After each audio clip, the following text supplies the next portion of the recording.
Hey, what's going on, YouTube? Welcome back to Tech Conversations. Firstly, if you haven't already, make sure to check out LuxAlgo.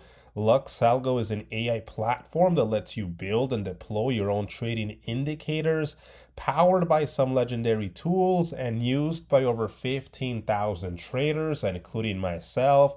And I've covered many of their own premium indicators in the past on my channel. Go ahead and check out those videos.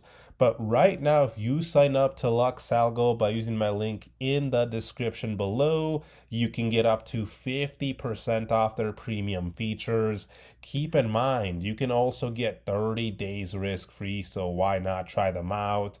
So go ahead and check out LuxAlgo. I'll put a link to them in the description below.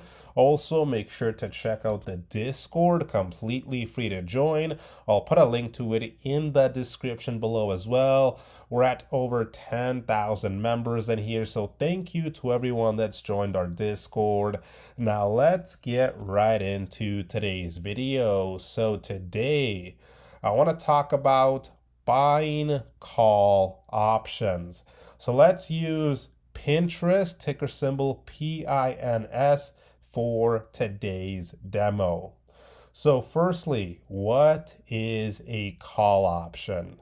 So if we go into the options here for this stock, notice at the top we are on calls. So all of these options you see here are call options. Now a call option is a financial contract that gives the buyer the right but not the obligation to buy 100 shares of the stock at a set price, which is the strike price, before a specific date, which is the expiration date. And investors buy calls when they are bullish, in other words, expecting a stock's price to rise. So let's say I wanted to buy this call option here on Pinterest at the $20 strike price. So by me buying this option, it's technically giving me the right, but not the obligation to buy 100 shares of Pinterest at $20 a share before the expiration date, which right now is June 26th. That's what's selected here. Now, you don't have to buy the 100 shares, and I would say most people don't, right? Most people instead just sell their option back to the market to close out of it. Now, the biggest thing to take away from a call option is that it is a bullish strategy, which means you want to buy a call when you expect a stock's price to rise. And you could make money if the stock's price rises. And we can actually see this here in the P&L chart that Robinhood provides to us.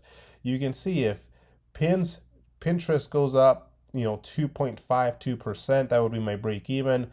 Any higher than that, you can start to see I start to make a profit. And as you can see, the max profit is unlimited to the upside.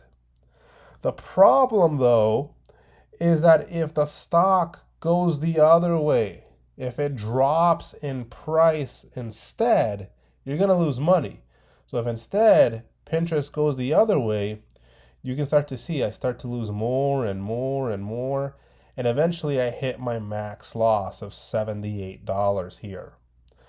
So the question here for today is there a way to buy a call option, make money if the stock goes up, with still unlimited upside profit potential, but also make money if the stock instead goes the other way, if the stock goes down in price?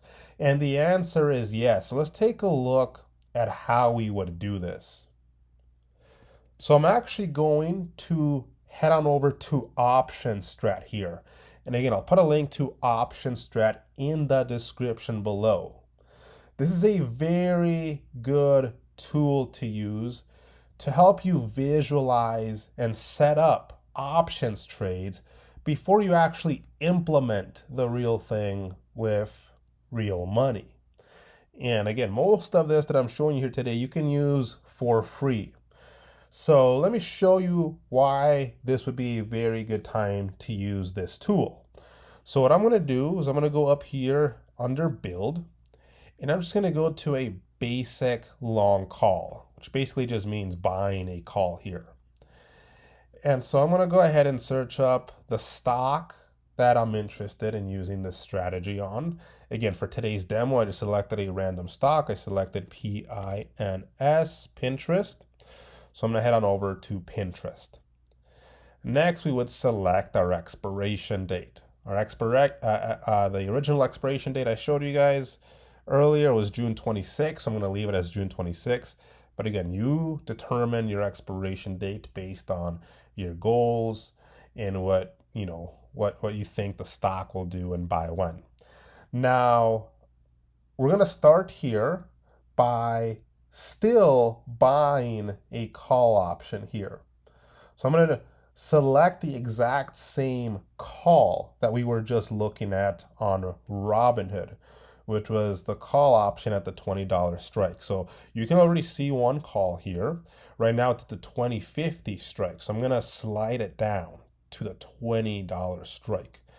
So this is the exact same call option that we were looking at on Robinhood. At the $20 strike, same expiration, same stock here. So it's the exact same thing here so far on OptionStrat. Now, what we want to do next here is we're going to sell a call as well. And this call we sell will have a lower strike price than the strike price of the call we're buying. So to do that, you click on that here at the top. And notice you can buy a call, sell a call, buy a put, sell a put, or even buy the underlying stock, sell the underlying stock. So you can, again, visualize basically any trade here. So we're going to click on sell call. Now remember, we want to sell a call with a lower strike than the strike of the call we're buying. And to help you select what strike price, to help select the strike price here, you can look at it as what price do I believe the stock will go under if it drops in price instead. So if Pinterest were to drop in price here, what price do I think it's going to go under? So again, I'm just going to make up a number. Let's say 1850 here. So let's say if Pinterest drops in price, I think it's going to go under 1850. So far we've bought a call, just like we did in Robinhood. Now we've sold a call with a lower strike. And as you can see now, because we're selling a call, we're getting a credit.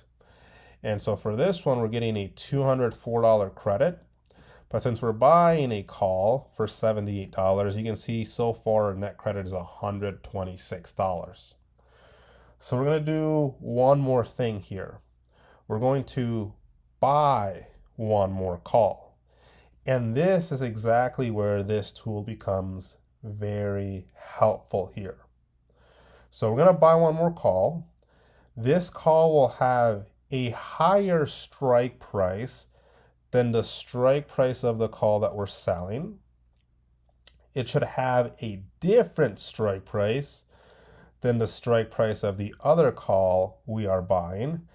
And we need to make sure that we are still entering for a credit after we add the call that we want to buy here. And again, that's where this tool is really helpful, because when we add this call here, we can slide it around very quickly to help us determine what strike prices work, which don't, and from the ones that do work, which have the best risk to reward that we're interested in. So as you can see, I added another call. Now, would this one work? Yes, because it has a higher strike than the strike of the call we're selling. It has a different strike than the other call. And as you can see, we would still enter for a credit. So this would work, and again, we can quickly slide it to the right. all of these will work, as you can see here. And you can see how your break evens change, how your chance of profit changes. You can look at the P&L chart here. So all of these would work. Now, if I go the other way, for example, this one would not work right here. Even though both calls have a higher strike than the strike of the call we're selling, and both calls that we're buying have different strike prices, notice here we would not be entering for a credit. The reason we want to enter for a credit is because that's what allows us to make money both ways. So if I go up to the next strike, for example, this would work. So I'm actually going to leave it selected as this one right here. But again, this is just an example here. You select whatever looks best to you from a risk to reward standpoint and whatever meets your needs. So now let's take a look at the final trade that we've set up here. So we're going to be entering for a credit, as you can see here. Again, we need to enter for a credit so we can make money both ways. We can see what our max loss is here. We have our max profit. To the upside, it's still infinite. So again, just like buying a call, you can still make infinite profit to the upside. You can see your chance of profit here. And then notice our break evens here. So again, outside of 1868 and 2083. So what this is telling us is that as long as Pinterest is either higher than 2083 or lower than 1868, we're going to make a profit, which means we're making money both ways here. And you can see that by looking at the P&L chart here. So again, to the upside, we can still make infinite max profit. To the downside, our profit is capped. It's going to be capped at the credit that we receive. So since we received about $18 in credit, the max we can make to the downside is $18. But again, that's still making a profit rather than losing money. And by the way, right, to make this max profit to the downside, the stock would have to drop below the strike of the call that you sold here. That's why we selected 1850. That's why we said, what price do you think the stock will go under? Because that's a pretty good way to determine where you would make your max profit to the downside here. And so again, you can now look at your P&L chart here. You can take a look at what happens with changes in implied volatility up or down here. And once you have the final trade set up here, now you can go back to Robinhood and just set up the trade exactly like you set it up here with the strike price as you selected, the expiration date, the stock you selected, because now you visualize your trade, you know what to expect, and so now you can go over to Robinhood and place that trade. So there you guys have it. If you have any questions, feel free to leave them in the comments section below. Check out the Discord, link to that in the description below. Hope you enjoyed the video. Let me know what you guys think. I will see you guys next time.